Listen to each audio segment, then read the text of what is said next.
de Catalina Pérez tras el caso Democracia Viva.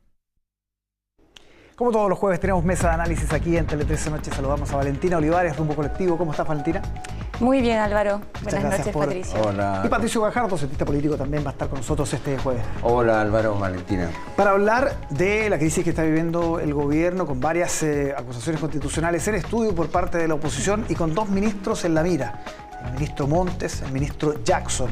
¿Cómo evalúas lo que está pasando, Valentina? Además, cuando incluso se le ha llegado a decir al presidente que evalúe este viaje a Europa, que tiene una semana más, antes de dejar bien armado eventualmente un cambio de gabinete, que hoy día al menos la ministra vocera descartaba.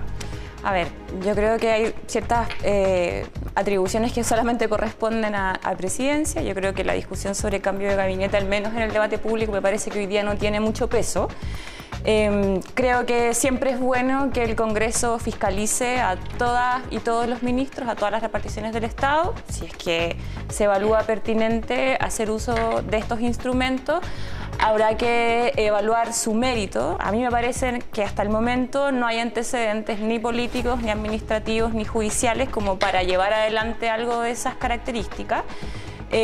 Creo en particular que el Congreso tiene que cumplir un rol muy importante respecto a los casos que estamos viviendo en las fundaciones, que tiene que ver principalmente, además de fiscalizar, con poder poner propuestas sobre la mesa que nos ayuden a avanzar en respuestas regulatorias que hoy día no tenemos y que hacen que en la discusión pública se pongan de la mano casos tan polémicos como el de Arquiduc, digamos, fundación vinculada de Reiner, que hoy día está siendo investigada por la Fiscalía por traspasos directos, ¿cierto?, en O'Higgins, como Democracia Viva, que es un caso que también se está investigando justamente por los traspasos, con fundaciones como Fundación para la Superación de la Pobreza y otras miles de instituciones de la sociedad civil que cumplen un rol importante en la provisión de políticas públicas. Entonces, junto con la Comisión de expertos que ha coordinado y levantado Presidencia, me parece que el Congreso tiene que ocupar también sus recursos y sus horas personas en construir propuestas en esa dirección y además de trabajar en la legislación y construcción de acuerdos en otras urgencias legislativas como son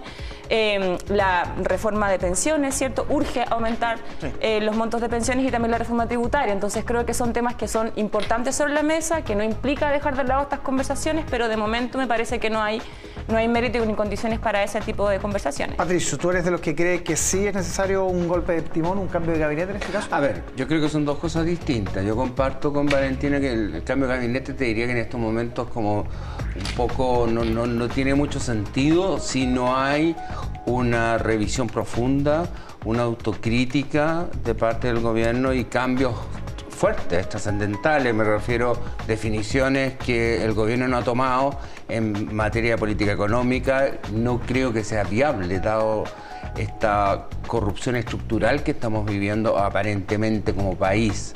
No estoy viendo solamente el tema del gobierno, sino que si uno compara el caso Sokimich, el caso Cabal y todos los otros casos que vivimos, la corrupción no es algo que está sucediendo ahora solamente. Pero acá todo indica que hubo una asociación ilícita para generar y aprovecharse de recursos fiscales, recursos del Estado, que iban justamente a los sectores más necesitados, en la cual me parece muy inviable una reforma tributaria, no solamente porque no tenga mayoría en el Congreso, sino porque la propia opinión pública estaría totalmente en desacuerdo en decir, bueno, y esta gente aquí, ¿por qué va a pedir una reforma tributaria cuando ha estado robando en forma sorprendente y de forma estructural?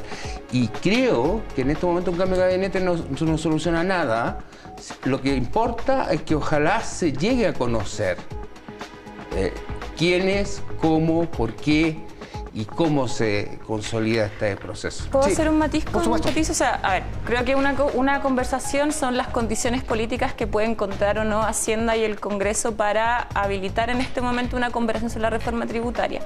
Pero creo que el argumento de no podemos, como no es momento para recaudar más porque hay casos de corrupción, es un argumento que se ha repetido durante mucho tiempo, y modernizar el Estado, hacer más eficiente el uso de los recursos públicos, requiere de mayor recaudación. Y para modernizar el Estado, para aumentar la productividad y también la productividad del Estado, el aparato público, se requiere de reformas importantes que avancen en esa dirección.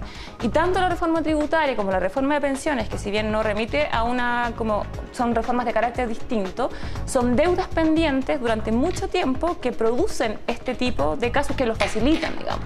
En la medida que el Estado pueda contar no solamente con más recursos, sino que con un uso eficiente de ellos, porque recordemos también que en la reforma tributaria no solamente está la propuesta de elevar los impuestos, ¿cierto?, a la renta, al patrimonio, sino que también hacer frente a la elusión, hacer frente a la evasión, es decir, es una discusión mucho más compleja y coincidiendo en que hay que ponderar las condiciones políticas para poder llevar a cabo una discusión de ese tipo. Me parece que es peligroso que cada vez, y lo he dicho en varias oportunidades en este programa, que el Estado, que las instituciones públicas encuentran dificultades para poder llevar a cabo su tarea, ya sea porque hay compromisos éticos, compromisos de corrupción o porque hay problemas en la eficiencia de las políticas públicas, me parece que instalar argumentos que hacen retroceder a lo público no suma a los desafíos que tenemos en términos institucionales en este país.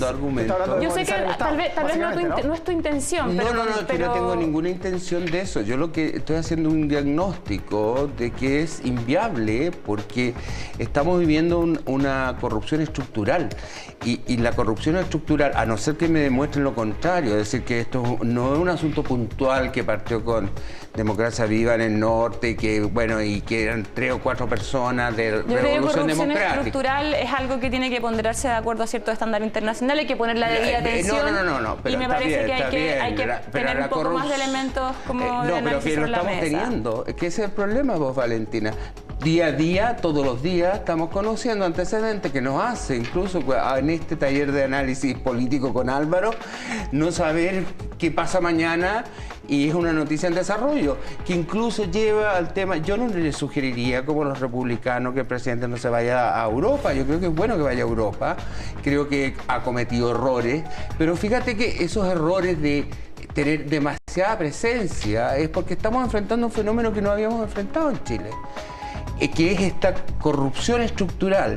Y por lo tanto no es un tema acotado o elitario, o sea, que está centrado, que se puede lograr, por ejemplo, zanjar con el pacto político Longueira-Lagos, o con sacar al director de Impuesto Interno en la época de Bachelet cuando se produce el caso Cabal-Sóquivich. ¿Y esta nueva comisión que se nombró esta semana? Yo veo que es una forma de ganar tiempo, honestamente, porque yo creo que lo importante acá es saber qué es lo que, hasta dónde llega esta corrupción estructural.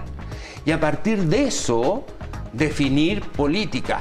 El problema está que la comisión esta de transparencia, que son personas preparadas, yo conozco a varios de ahí, no me cabe la menor duda que pueden hacer un aporte importante, pero ¿qué sacamos si no tenemos todos los hilos o una información concreta? Esto, tú te acordarás ahí con tu descendencia italiana, Álvaro, en 93, en Italia se derrumbó todo el sistema de partido a partir de una crisis estructural de corrupción. Y desaparecieron partidos políticos de la escena política.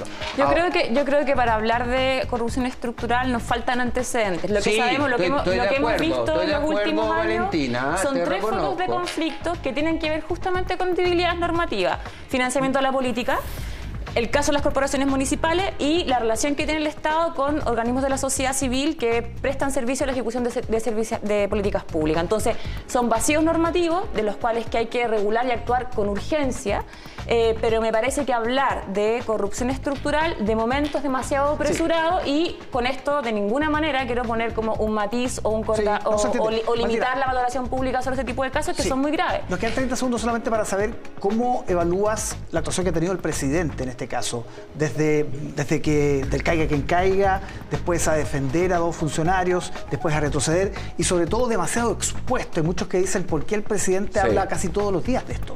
Me parece que el presidente está muy expuesto, principalmente porque está muy desplegado, sobre todo por las urgencias que hemos tenido en la emergencia de los últimos días. Un presidente que está constantemente en terreno y por lo tanto está permanentemente expuesto a hablar y dar respuestas y no han fallado a la prensa, un poco los ministros a la también, prensa. O sea, a mí me parece que los ministros involucrados, como creo que siempre hay que tener sobre la mesa de que como estamos en antecedentes en desarrollo, de que ha estado muy después.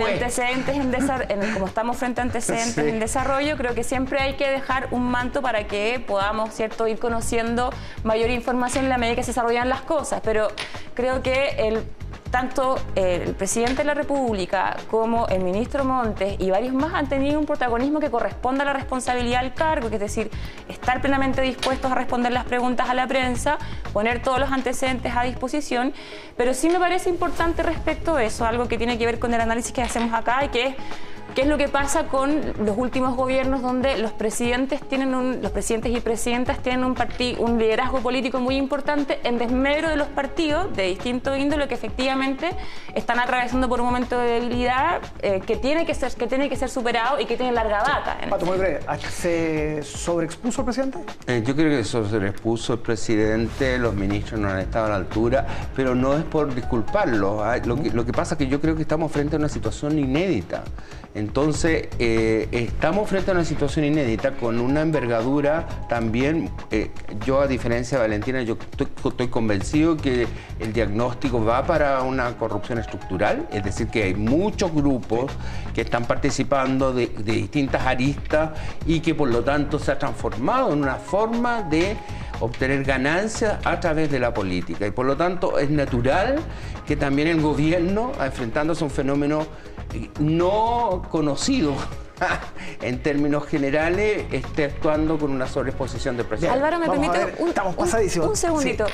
Me parece muy importante que en esta discusión, con la disposición de poner todos los antecedentes sobre la mesa de la opinión pública, también podamos establecer diferencias entre actos que tienen que ver con resoluciones administrativas y normativas versus donde efectivamente hay irregularidades. Me parece que para que la ciudadanía pueda tomar parte, para que pueda formarse un juicio sobre el debate, quienes participamos en los medios de comunicación y los medios también tienen que tener esa responsabilidad al momento de transmitir la información para que podamos superar en conjunto. Que son hechos todavía en desarrollo, en investigación, y vamos a estar, por supuesto, analizándolo acá en la próxima semana. Valentina, Patricio, muchísimas gracias por acompañarnos. Muchas gracias.